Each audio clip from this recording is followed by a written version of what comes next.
3 days, I will go to the king, even if it costs me my life. If I perish, I perish." On the third day, dressed in her royal robes, Esther courageously entered the inner court of the palace. The king saw her standing there and extended the golden scepter toward her. With relief and hope, Esther touched the tip of the scepter.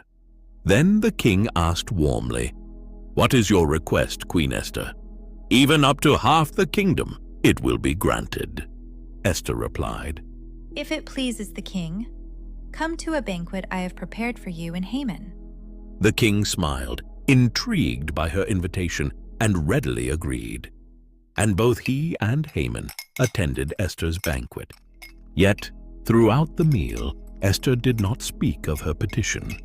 Instead, she observed the king closely, her eyes searching for the right moment. Before the meal ended, Esther extended another invitation. "Please come again tomorrow, and then I will share my true request." The king's interest deepened, and Haman's curiosity grew, both eager and uncertain about what Esther's plea might be. That night, King Xerxes lay awake, restless and troubled. Nothing could soothe his mind, not the royal wine, nor the comforts of his palace. Desperate for distraction, he ordered his servants to bring the book of the Chronicles, the official record of the kingdom's events. As the scribes read, the king's eyes caught a long-forgotten entry: Mordecai's name. The record told how Mordecai had uncovered a plot against the king's life, an act of loyalty that had saved Xerxes from assassination. But despite the gravity of this deed, Mordecai had never been rewarded. Deeply moved, Xerxes asked his advisors, "What honor or recognition has been given to Mordecai for this?" The advisor replied, "Nothing has been done for him." The king sat in thoughtful silence. How could such loyalty go unrewarded? At that very moment, Haman entered the palace, intending to ask the king for permission to hang Mordecai on a gallows he had built. But before he could speak, the king summoned him in. "Haman," the king said, "what should be done for the man the king delights to honor?" Puffed up with arrogance, Haman imagined the king meant him. He responded with a detailed plan. "Let the man be clothed in the king's royal robes, which the king himself has worn. Let a royal crown be placed on his head, and let him be led on the king's own horse through the city streets. A noble official should ride before him, proclaiming, 'This is what is done for the man the king delights to honor.'" The king smiled and said, "Go at once. Do everything you have suggested for Mordecai the Jew, who sits at the king's gate. Do not neglect anything." Haman's face turned pale, his heart pounding with dread. He was forced to carry out the honor he had planned for himself, but instead it was given to his enemy. Humbled and bitter, Haman led Mordecai through the city streets, proclaiming his honor just as he had described. When he returned home, his spirit was crushed. He told his wife and friends everything that had happened, his anger and humiliation clear. They warned him, "If Mordecai is of Jewish origin, you will not stand against him. You will surely come to ruin." And so Haman's plot to destroy the Jews grew darker, but his pride had already been wounded by the king's unexpected favor toward Mordecai. At the second banquet Esther had prepared, the king and Haman took their seats once again beside the queen. King Xerxes looked at her intently and asked once more, "What is your request, Queen Esther? Speak, for your wish shall be granted, even to half the kingdom." With courage and conviction, Esther spoke her heart. "If I have found favor in your sight, O king, and if it pleases you, grant me my life. This is my petition, and spare my people. This is my request." The king's expression shifted, a flash of shock crossing his face. Esther continued, "For we have been sold, distressed, I and my people, to be destroyed, killed, and annihilated. Had we merely been sold as slaves and servants, I would have kept silent, for no such distress would justify troubling the king." The king's face darkened in shock and anger. He demanded, Who is he, and where is the man who would dare do such a thing? Esther pointed to Haman, saying, The adversary and enemy is this wicked man. Enraged beyond measure, King Xerxes rose and left the banquet hall to cool his fury.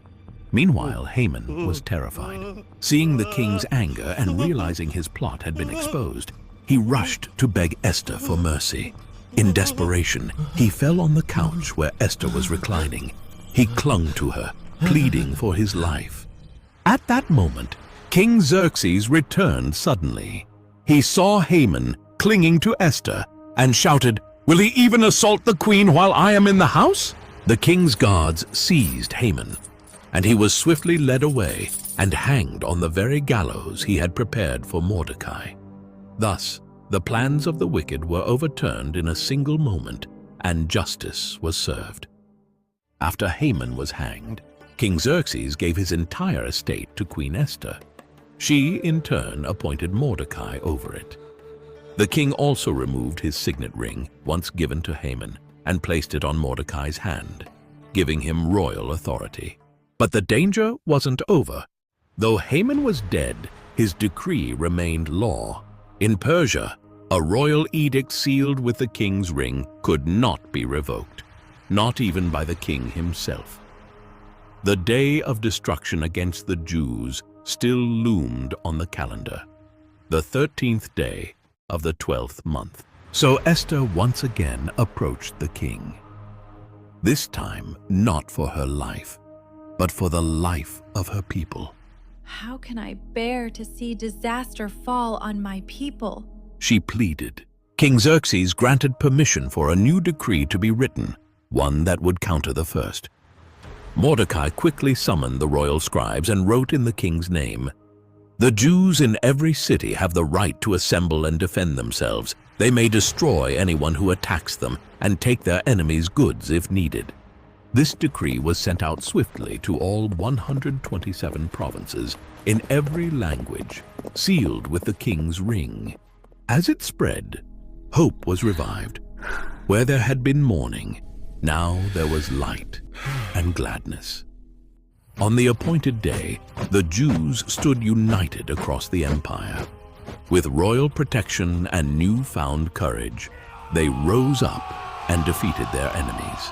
In Susa, 800 attackers were struck down, including Haman's 10 sons, notorious men who had stood by their father's wicked plans, who were later hanged at Esther's request.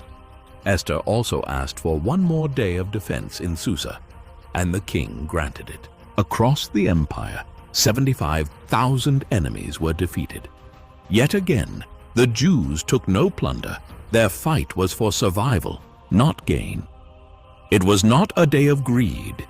It was a day of justice. When the battle was over, the people rested, and what began as a day of dread became a day of victory and celebration. To remember their deliverance, the Jews established a yearly celebration called Purim, named after the lots Haman had cast to plan their destruction, now a symbol of God's reversal. Every year on the 14th and 15th of Adar, they would feast, rejoice, send gifts to one another, and give generously to the poor. A day that was once marked for death became a day of life. Mordecai was honored throughout the empire, clothed in royal blue and white, second only to King Xerxes. But it wasn't his power that made him great. It was his heart. He sought the good of his people and spoke peace and truth to all. And though God's name is never mentioned in the entire book of Esther, his fingerprints are everywhere. In every twist, every risk, every rescue. What was meant for destruction, God used for salvation. The story of Esther reminds us, even when God seems silent, he is never absent. Even when the odds are against us, he is already at work. If you haven't subscribed yet, please don't forget to do so. It really helps us continue providing you with amazing videos like this.